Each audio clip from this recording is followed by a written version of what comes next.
Okay, welcome back after the break. Okay, it's quite fancy to speak like this. Okay, here we go. I'm sharing my screen once again with you people, and we will move back to the next part, which is about the treatment options we are having, how we can treat. A virus can be treated in a multiple way. The first way is that somebody should create a molecule, which can a small molecule or a protein or anything, which can chemically bind with the viral structures, and it can inhibit the viral structure and virus ability to penetrate the cells. So, but you need to remember it's a multifaceted, complicated, and lengthy process. If you are like today, you are discovered a molecule which is very potent, and computer models and simulation prove that it can effectively bind with a very critical protein present on the virus surface, and it can block the viral activity. You need to take these molecules to the different levels. You need to go through the preclinical trials, study the pharmacology out there. You need to go for preclinical safety trials. You need to see the short-term effects, the side effects of the drug. You need to study the long-term side effects of the study. So there are different phases of the development of the drug after the discovery. So the idea to the discovery and then to the development, it will take like 12 to 15 years. So I don't want you to be disappointed with that thing. I mean, there are a lot of things, a lot of chemicals going on in different laboratories, and some of them usually struck with the solution. Some of them came up with a solution like, so, but it's a very long process. So developing a new molecule which can specifically bind with the coronavirus. So since it was like it will take a long time. So if you remember the Trump's claim, the U.S. president a couple of 3 or 4 weeks ago, he claimed he came up in a press conference with I think the head of the Roche company, and he asked and gave the special permission and to use the drugs from that company, which was like hydro, something like that. It's a malarial drug used in case of malaria infection. And he pushed the FDA, which is a very prestigious organization, the drug authority, the Federal Drug Authority of USA. I mean, you should understand, if a drug is passed through the FDA, that means that drug has completed all the phases, and it has answered all the questions which might be a threat to the human life. So, but since we don't have that, so they used a drug which were already past the FDA standards, the short-term effect, the long-term effect, all the phases, and they believe that this drug might be handy in treating with the coronavirus. So the one way is that we can try all the available drugs which are out there and use them to see their efficacy against the drug. So this is like a shortcut. This is not a true way, but it's a shortcut. So not many scientists are very hopeful with the clinical trials. So instead of starting from the day one, they're starting the clinical trial like directly on the patients, and will start to look at the outcome of those drugs. So there are 2 or 3 or 4 drugs out there which are right now is in progress in a clinical trial, which were already approved and already past other stages, earlier stages. And who knows that how many drugs are under trial? I mean, the countries are independent in their experiments. So China is independent, and other countries are. They might be trying multiple drugs to find a shortcut way to find. So please go through that thing as well. Okay. So the other option for the treatment we might be having is you might heard that thing as well, is the using the antibodies present in the recovered patient. So if somebody's got infected with the coronavirus, I believe most of us are. Let me tell you, I mean, don't get scared, but that is the only way we can finish the pandemic. It was called herd immunity. You should browse that word as well. That this is the one way to finish the pandemic, to let everybody to get infected. So let's see, jo hona hai, ho jaye, whatever happens, let's face it. And then after that, when 60 to 70% people got immune, then the pandemic will be gone. So that's a one way of dealing with. But that will, that will be a ended up in a huge loss. It's a one way of thinking of a solution.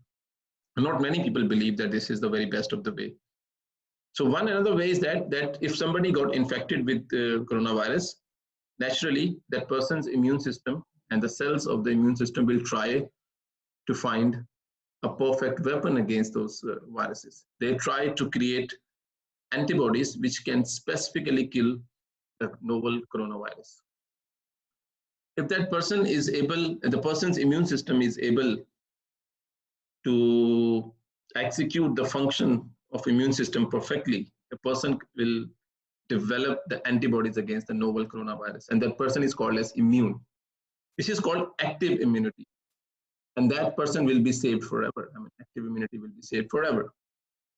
So we can have active immunity.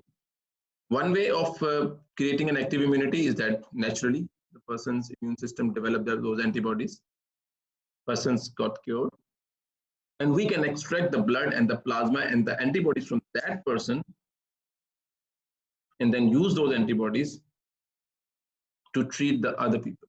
This is called passive immunity.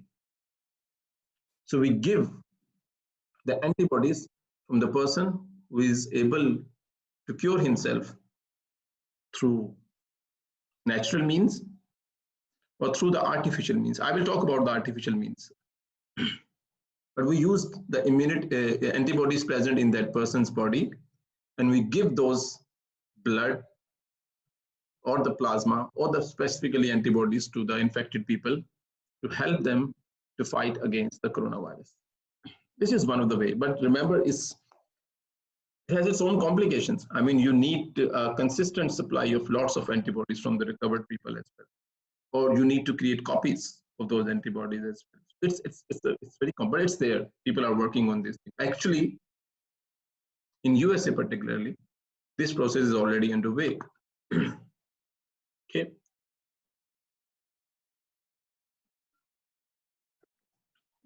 Excuse me. So that's the one way to deal with them. So the only option we are having right now, because we don't have an antiviral option out there, the people are trying with the plasma and antibody things as well. We have our immune system as an only hope. Don't get disappointed. I mean, right this at this time, the best thing we are having is our natural immune system.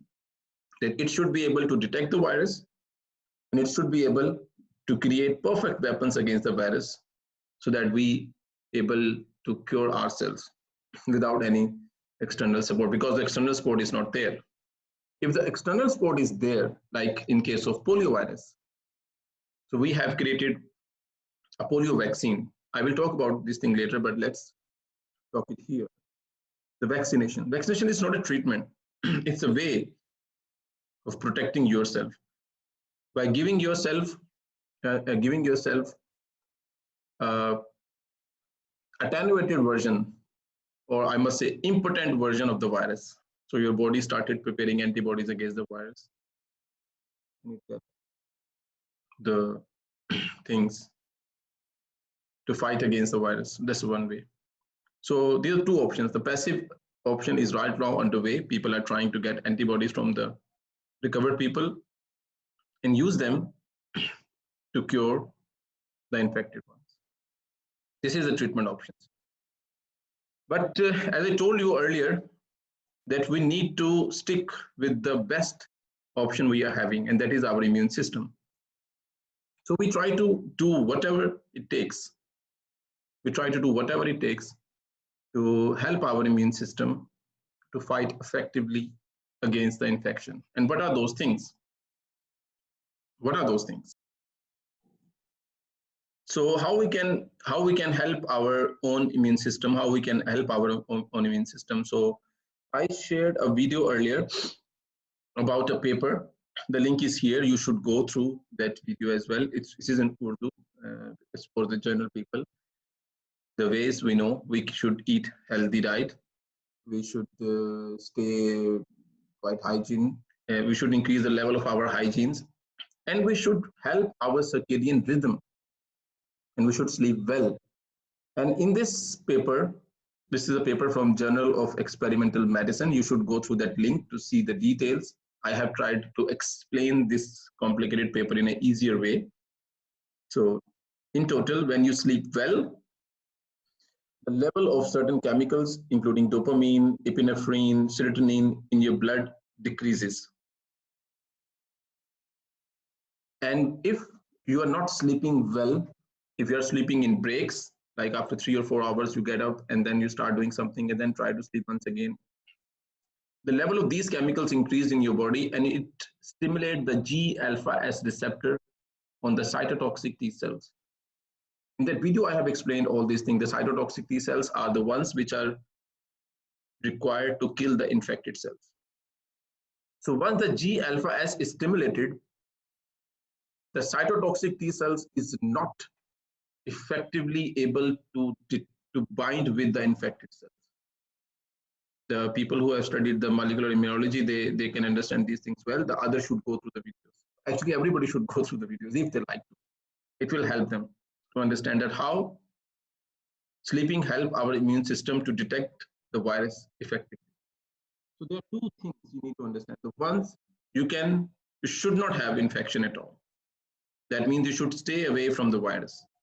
And how we can easily do that thing? Social distancing. So this is the science behind the social distance. If you don't have the virus, your immune system do not need to worry. The other thing is that you heard different news in the news channel, in the media, about the different types of symptoms. Some people are showing severe symptoms like in a very short time. Some people are showing no symptom at all. All these things depends how much a person get infected. It is called viral load. If a person is infected with lots of virus at one time, its immune system might not be able to fight effectively against that virus. If the person receives a very small dose of that virus, the probability of winning the war against that virus by the immune system will be increased.